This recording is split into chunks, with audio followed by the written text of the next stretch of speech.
you're doing well this morning as we start learning about our different presentations that people have.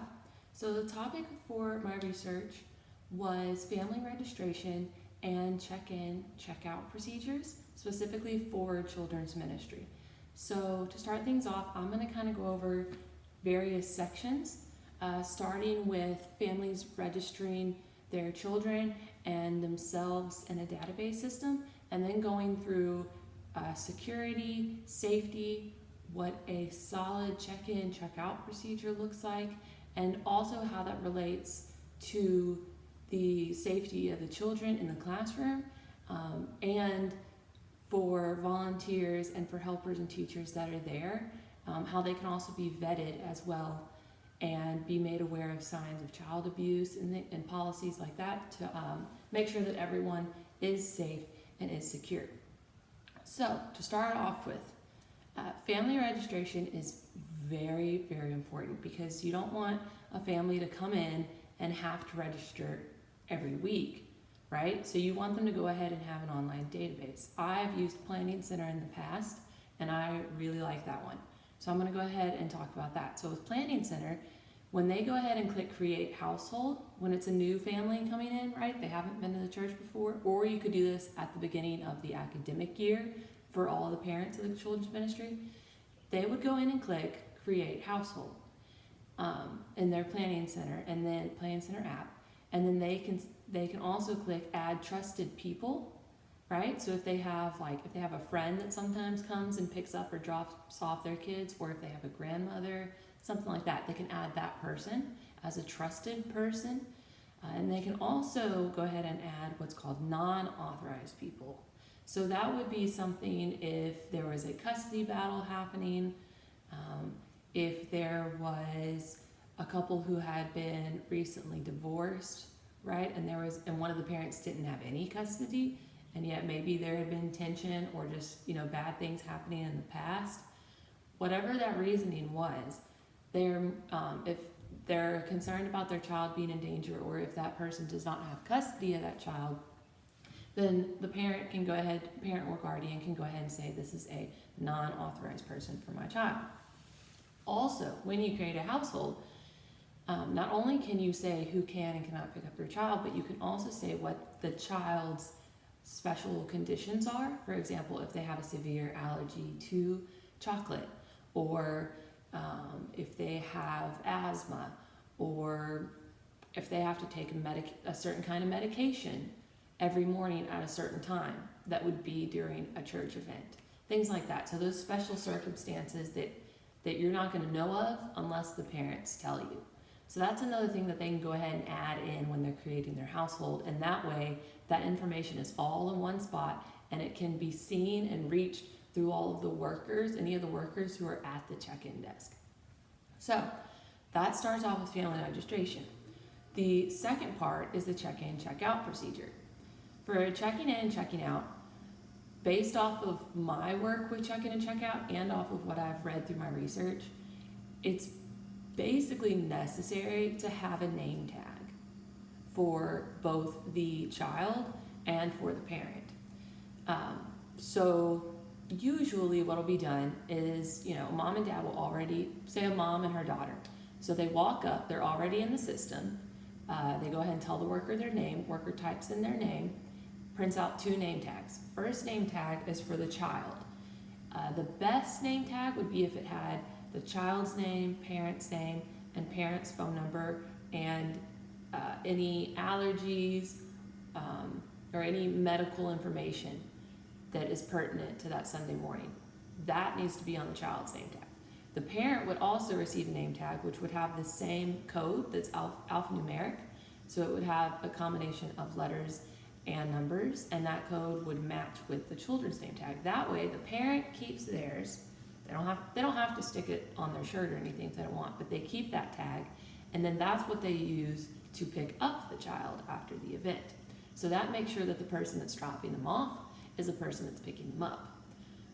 Also, if a parent has somebody else that's going to be picking up the child, then they can ensure to give the name tag that they received at check-in to that person, so that that person can then come and check out the child at the end. So honestly, this seems like the best check-in procedure because it has all the necessary details, all the contact information, and it makes sure that the parent's tag and the child's tag are matched. So that's a good check-in, check-out procedure system. Now, another thing, for check-in and for check-out, it would be helpful in churches if there was a main, either one or two main check-in stations where a family could check in children or youth in different ages all at the same time. Because otherwise, a family who says they have a teenager and a kid, or say they have 2 youth and 2 kids, they're going to spend a pretty big amount of time in 2 separate check-in stations, right? If there's a kids check-in station that takes a few minutes, and then there's also a whole separate youth check-in station. So the best option, if it's possible, is to have one check-in station that covers, babies, pre-K, children, youth, where they can just click it all at once and go ahead and check in multiple kids in different ages all at the same time. That would be the best option. I found a quote from an associate pastor in an article that I was reading, and it said he had 3 kids of varying ages, right? And he had to wait 35 minutes one time on a Sunday morning to check in his kids. And he's a regular because he was associate pastor at that church, but still having to wait that long because there were separate places to go.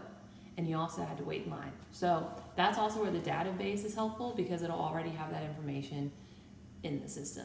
Again, I would recommend for children's ministry that before school starts in August for the kids, that there is a children's ministry meeting where any parents who want to update their household information or any new parents who need to create a household, they can do that before all of the Sunday morning chaos starts. And that way they're not trying to do that when they're also trying to drop off the kids. So we've talked about family registration and we talked about check-in and check-out procedure. Now, once the kids are in the children's ministry, there's some important things for security and safety and also for insurance. First off, the church needs to make sure that it has liability insurance, but not just the general one.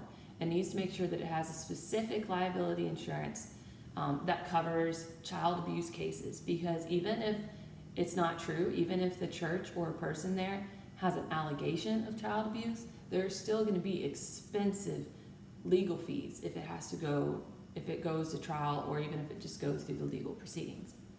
So that's important to have that special subcategory of child abuse for liability insurance.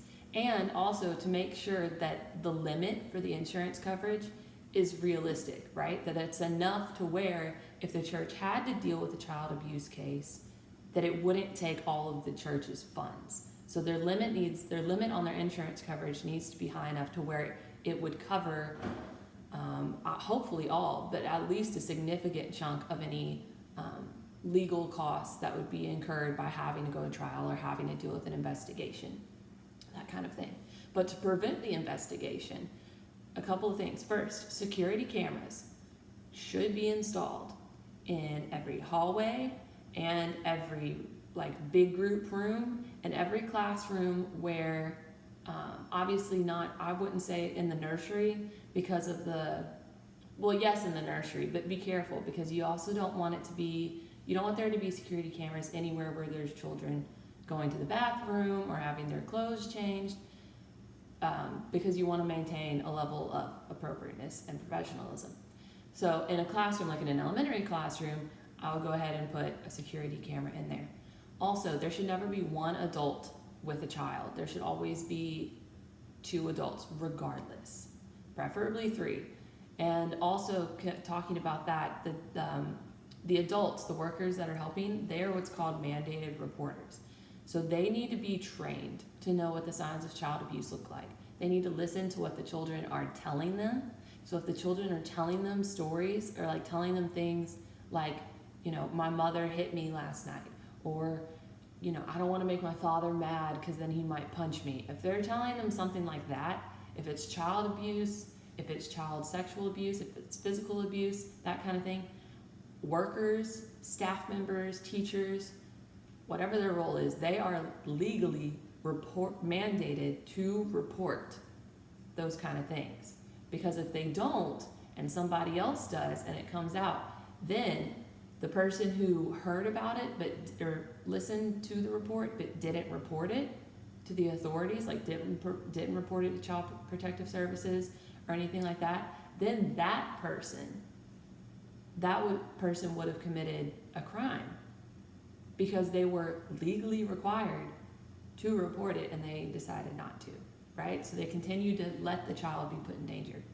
So hopefully that helps. I know that's a lot, but kind of just going over the 3 sections that I had in the paper, it really helped me to rethink the procedures and the registration that's going on currently at the church that I began serving at in January as a children's minister. So hopefully I can try and manage some of those risks better, and we can have greater security, which also promotes a sense of safety. So to finish it off, I just have this one little phrase, which is that security and safety are often misconstrued as the same thing, but security that's the precautions, the practical things that are done to ensure freedom from danger. Safety is a little bit different. It's really that sense of feeling safe, right? So it's not necessarily, sometimes it's not something that is like, oh, tangible, but it's really if the children are thinking, oh, we feel safe in this environment, we feel comfortable to be ourselves, we feel like it's a feeling, right? It's a sense, it's an atmosphere, whereas security is creating that atmosphere. The security measures are done to create that safety. So that was my presentation that I've had on children's ministry, and I hope that y'all got some knowledge from it, and I definitely know that I have some things that I will instill in my job going forward. Thank you guys.